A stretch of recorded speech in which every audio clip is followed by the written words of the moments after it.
नमस्कार जय हिंद साथियों, मैं हूं तौकीर और आप देख रहे हैं मेरे YouTube चैनल तौकीर LLB। दोस्तों, सबसे पहले आप सभी से हम क्षमा चाहते हैं कि बहुत दिनों के बाद आप लोगों के बीच वीडियो बनाने जा रहा हूं, तो इसके लिए मैं आप सबों से माफ़ी चाहता हूं। दोस्तों, आज एक संवेदनशील मुद्दे के बारे में आपको जानकारी शेयर करने जा रहा हूँ। जैसा कि आप सब देख पा रहे होंगे, नेशनल मीडिया और सोशल मीडिया पे जो यूसीसी के बारे में, यूनिफॉर्म सिविल कोड, जिसे हिंदी में समान नागरिक संहिता कानून कहा जाता है, उसके बारे में पक्ष विपक्ष का दौर शुरू हो चुका है।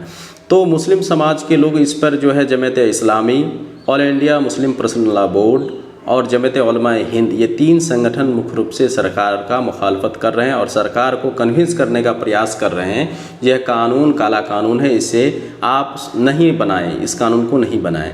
आप जानने की कोशिश करते हैं जो मुस्लिम समाज के लोग इस पे क्या तर्क दे रहे हैं। मुस्लिम समाज के लोगों का कहना है जो संविधान के अनुच्छेद 25 से लेके 28 के बीच में जो हमारी धार्मिक स्वतंत्रता की आज़ादी दी गई है, उसका ये वायलेंस जाएगा। इस कानून के तहत धार्मिक स्वतंत्रता की आज़ादी का जो है यह अधिकारों का हनन है, इस कानून को नहीं लाया जाए। उन्होंने अपने रेफरेंस में ये भी कहा है सरकार को लिखित लेटर भेजकर कि जो इस कानून के लाने से हमारे देश के मुस्लिम समाज के अलावा भी अन्य धार्मिक लोगों पर इसका असर पड़ने जा रहा है। और उन्होंने यह भी कहा जो अगर ये कानून को लाने का प्रयास सरकार करती है तो हम लोग स्वतंत्र रूप से अपने संविधान के दायरे में रह के इस कानून का विरोध करेंगे। All India Muslim personal law board ने एक QR कोड भी जारी किया है, जो QR कोड आप स्क्रीन पर देख पा रहे होंगे।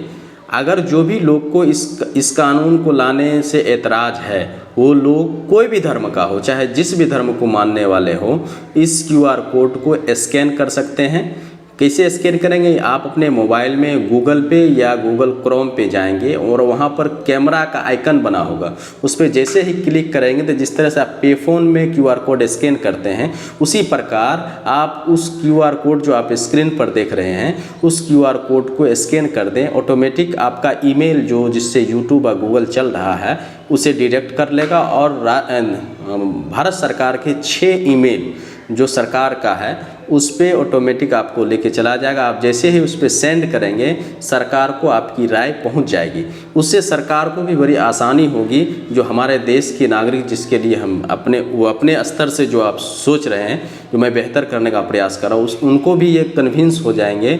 जो हमारे देश के लोग इस कानून का एतराज़ कर रहे हैं तो उन्हें आसानी होगी डिसीजन लेने में। भारतीय जनता पार्टी के प्रवक्ता जैसे टीवी पे आते हैं तो कहना शुरू कर देते हैं जो मुसलमानों को काफ़ी दिक्कत है, मुसलमानों को काफ़ी दिक्कत इस कानून से हो रही है, लेकिन ऐसी बात नहीं है। ये गलत परसेप्शन बनाने की कोशिश की जा रही है जो सिर्फ मुसलमान ही इस कानून से प्रभावित होंगे, ऐसी बात नहीं है। क्योंकि भारतीय संविधान में हमारे देश के अंदर जो मुख्य रूप से 7 धर्म के लोग हैं, हिंदू, मुस्लिम, सिख, ईसाई, बौद्ध, जैन, पारसी, ये सारे जो अपने धर्म के लोग हैं, जो अपने धर्म को मानते हैं, अपने धर्म के संस्कृति को मानते हैं, उस पर निश्चित रूप से यूसीसी आने के बाद इसका असर पड़ेगा।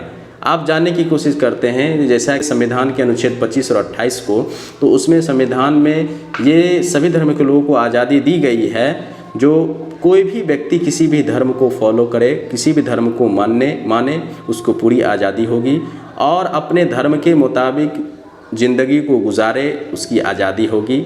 अपने शादी में अपने धार्मिक परंपराओं और संस्कृतियों का पालन करे, उसकी पूरी आज़ादी होगी। अपने धर्म का प्रचार प्रसार करे, उसकी भी पूरी आज़ादी होगी। लेकिन यूसीसी आने के बाद, जैसा कि बीजेपी के नेताओं का तर्क है और कहना है, जो एक देश एक विधान की बात कर रहे हैं, तो ये देश विविधताओं में एकता की बात करता है। तो हमारे देश में बहुत तरह के धर्म के लोग रहते हैं, जिसका लोकेलिटी के आधार से, जैसे आप हर 10 किलोमीटर 20 किलोमीटर पे जाएंगे तो वहाँ की भाषा बदल जाएगी, वहाँ की मिट्टी बदल जाता है। और उसी तरह से हमारे धर्म में लगभग 135 करोड़ की आबादी है। वो सारे लोगों पर इस कानून के आने से प्रभाव निश्चित रूप से ही पड़ेगा। अब जैसे सिख भाई का ले लीजिए, आनंद एक्ट का प्रोविज़न किया गया है। आनंद एक्ट में सिखों की एक अलग फैसिलिटी और धार्मिक स्वतंत्रता की जो है फैसिलिटी दिया गया है। अगर यूसीसी लागू होता है तो निश्चित आनंद एक्ट पर भी इसका असर पड़ेगा। आप हिंदू भाइयों का ले लीजिए, हिंदू भाइयों में भी हिंदू फैमिली अनडिवाइडेड एक्ट जो है उसमें इनकम टैक्स से संबंधित फैसिलिटी दिया गया है, उसकी आज़ादी दी गई, उस पर भी इसका असर पड़ेगा। उसी तरह से हमारे जैन भाई हो गए, बौद्ध भाई हो गए, सिख हो गए, पारसी हो गए, सारे धर्म के लोग जो है उनको जो एक अपना एक संस्कृति के आधार से आज़ादी है उस पर पूरा असर पड़ेगा, चूँकि यह कानून सबके लिए होगा। और आपको बता दें ये मुस्लिम समाज के लोग ही सिर्फ इस कानून का विरोध नहीं कर रहे हैं, क्योंकि नॉर्थ ईस्ट में जो भी बीजेपी अलायंस पार्टी है वहाँ पे सरकार बनाई है बीजेपी के साथ मिलके, जैसे एनडीपीपी वहाँ पे है, मिजोरम के अंदर ले लीजिए, उन्होंने साफ कह दिया कि अगर यूसीसी लाया जाता है, यूनिफॉर्म सिविल कोड अगर भारतीय जनता पार्टी लाती है तो हम बाज़ाब्ता मिजोरम से अपना अलायंस पार्टनरशिप तोड़ लेंगे और यहाँ बीजेपी की सरकार को गिरा देंगे। उसी तरह से मेघालय के अंदर है, उसी तरह से नागालैंड के अंदर भी घोषणा कर दिया गया है। तो वहाँ नॉर्थ ईस्ट में भी अलग अलग आदिवासियों के क्षेत्र में उसकी ज़मीन से संबंधित जो है कुछ संविधान के अंदर आज़ादी दी गई, फैसिलिटी दी गई है, और धार्मिक भी आज़ादी फैसिलिटी दी गई, चूँकि उसके अपने लोकल परंपरा होता है, शादी का, ब्याह का, मरनी हरनी जो भी होता है उसकी सारी फैसिलिटी अलग होती है, उसकी अपनी धर्म संस्कृति है, उसको फॉलो करने के धर्म संविधान में आज़ादी दी गई है।